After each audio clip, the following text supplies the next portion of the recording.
Israeli officials have announced that they will allow Jordan and the UAE to resume airdrops of humanitarian aid. This, according to news reports. This comes as Israel and the U.S. say they're considering alternative options to try and free the remaining hostages held in Gaza. Joining us now is Tommy Pigott, the principal deputy spokesperson from the State Department. Tommy, I want to start with you on this topic of Gaza, and I want to warn our viewers we're going to show some disturbing images. There are horrible images of starving children that are coming out of Gaza right now. Multiple aid agencies this week signed this letter warning that people in Gaza, including aid workers there, are now starving because of this continued blockade by Israel around Gaza. The World Food Program says that 100,000 women and children are suffering from severe acute malnutrition. The Gaza Humanitarian Foundation is clearly not meeting the needs there.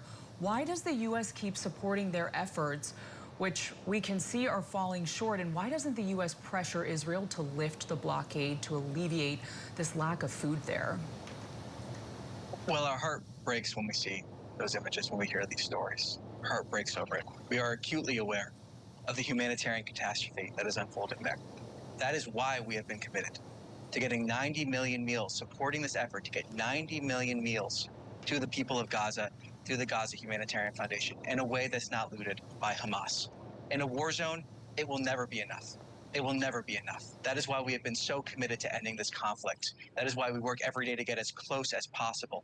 And that is why it is such a shame that Hamas has again refused to act in good faith, has shown their barbarity again and again and again. A war zone that could end in a split second if Hamas were to lay down their arms and release the hostages. They have refused to.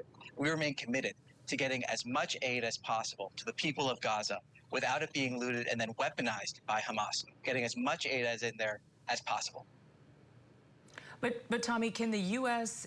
and the State Department and the president put pressure on Israel to lift this blockade for just a little bit? Is that something that the president is having conversations with Netanyahu or Secretary of State having conversations with his Israeli counterparts about? Well, the key word again here is Hamas. We have seen other efforts try to get aid in, and we've seen, because of the violence on the ground, that aid not reach the people that need it. What we see with the Gaza Humanitarian Foundation, in contrast, 90 million meals being delivered to people that need it, being delivered directly to the people of Gaza without it being looted by Hamas. The key word here, again and again, is Hamas and the actions that they have taken to continue this war zone, the barbarity that they have shown, the weaponization of aid that they have looted. That is unacceptable. Hamas has done that again and again, showing their barbarity. We remain committed to getting as much food as possible without it being looted by Hamas. And again, we have seen efforts to get aid in that have been looted because of the violence there. So we are trying every single day to get as much aid in directly to the people who need it. Why did the U.S. delegation pull out of these ceasefire negotiations between Israel and Hamas? Is that within itself a negotiation tactic on the part of the U.S. to try and pressure Hamas to accept a deal? Can you shed some light on that? Well, I'm not going to get into private, dynamic, diplomatic conversations. What I can say is that we have incredibly smart, capable leaders that know the players, that have been working throughout the region with different players to try to end this conflict. We're also seeing a president who is dedicated to peace, a president who is a peacemaker around the world, trying to get to those peace and end conflicts. That commitment remains, the commitment to end this conflict. We'll see what those alternative options end up being. I'm not going to characterize what the special envoy said, but it was clear from these current conversations that Hamas was not acting in good faith. Hamas was not interested in reaching a ceasefire. The question here has never been our commitment to a ceasefire. The question has been Hamas's commitment to a ceasefire, or the lack thereof, when it's in terms of getting to that ceasefire.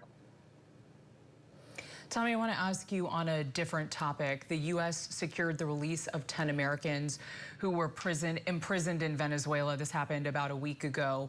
One of those Americans, David Ortiz, was convicted of murdering 3 people. He was convicted of this in a Venezuelan court. Why is the United States taking convicted murderers out of foreign jails and releasing them in the United States?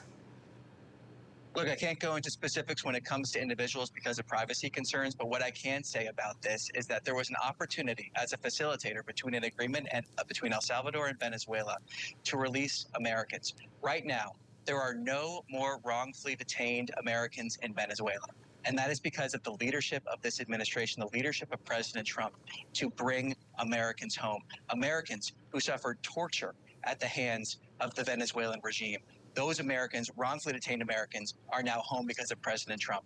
That is the story here. That is what we're seeing. And that is the commitment President Trump has made when it comes to Americans, that we have the highest priority here at the State Department of the safety and security of Americans, no matter where they may be. Yeah, but if the U.S. is bringing back someone who is a convicted murderer, how is that in line with the safety and security of Americans here in the homeland, in the U.S.? Well, look, again, I can't get into specific cases due to privacy concerns, but what I can say, again, talking about the fact that we are seeing wrongfully detained Americans coming home to the United States, escaping a situation where they suffered extremely harsh conditions under the Venezuelan regime, as the United States as a facilitator of an agreement between El Salvador and Venezuela. Again, living up to that commitment from President Trump to put America first, bring Americans home, the safety and security of Americans, and the fact that right now, there are no more wrongfully detained Americans in Venezuela. That is the story here, and that's because of the commitment of President Trump. So just to put a button on this, you consider that he was wrongfully detained there in Venezuela?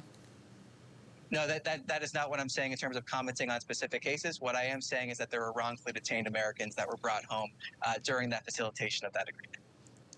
Okay. The State Department apparently is going to incinerate, burn almost $10 million worth of contraceptives for poor countries. This has been reported by a few news outlets in the last day or so. Why is the State Department doing that? Well, what I can say is that we have a concern with certain commodities regarding the Mexico City policy and the Kemp Caston Amendment. We have some concerns regarding specific commodities. What I can say is some of the reports implied that there would be PEPFAR-related commodities that would be destroyed. I can say that is not accurate. We have concerns with very specific commodities that may violate the Mexico City policy, and we are in a process of determining what course of action to take. This is about living up to the promises of this administration in regards to the Mexico City policy, following the law, and the process in place to examine whether these commodities may fall into a violation or other sort that would lead to a process of examining whether or not these can be distributed. So it is contraceptives then? You're saying it's not PEPFAR.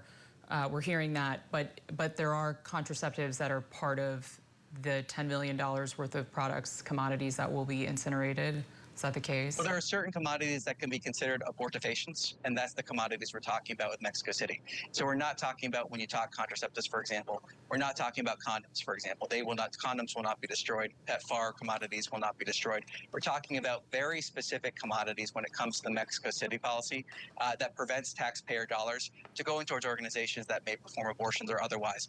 So what we're looking at here is very specific commodities that may be abortifacients, and we are in the process of determining that and determining a path forward. Okay. Well, Tommy Pigott, I have a number of questions, additional questions, but we're going to let you go now. Principal Deputy Spokesperson for the State Department, thank you so much for joining Scripps News today. Appreciate your perspective. Thanks for having me on.